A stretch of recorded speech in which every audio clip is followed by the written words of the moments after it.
নির্বাচনী দর কষাকষিতে বড় প্রত্যাশা, ফলাফল সীমিত। বিএনপির কাছে ১০ আসন চেয়ে পেলেন মাত্র ২টি। আসন্ন জাতীয় সংসদ নির্বাচনকে সামনে রেখে বিএনপির সঙ্গে সমঝোতার টেবিলে বসে ১০টি আসনের দাবি তুলেছিল গণ অধিকার পরিষদ। তবে শেষ পর্যন্ত মিলেছে মাত্র ২টি আসনের আশ্বাস। ২১ ডিসেম্বর রাতে বিএনপির ভারপ্রাপ্ত চেয়ারম্যান তারেক রহমানের সঙ্গে বৈঠকে এই সমঝোতায় পৌঁছায় দুই পক্ষ।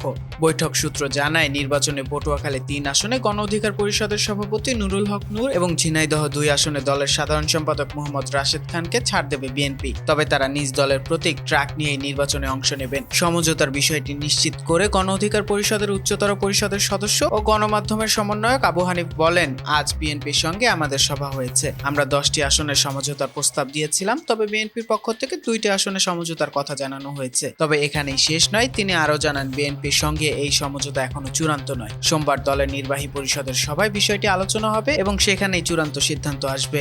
একদিকে নির্বাচনী মাঠে জোট ও সমঝোতার হিসাব, অন্যদিকে আসন বন্টন নিয়ে টানাপোড়েন। সব মিলিয়ে নুরুল হক নূরের রাজনৈতিক ভবিষ্যৎ ও বিএনপির কৌশল দুটি এখন নজরে রাজনৈতিক মহলের। নিউজ ডেস্ক, চেষ্টা টিভি।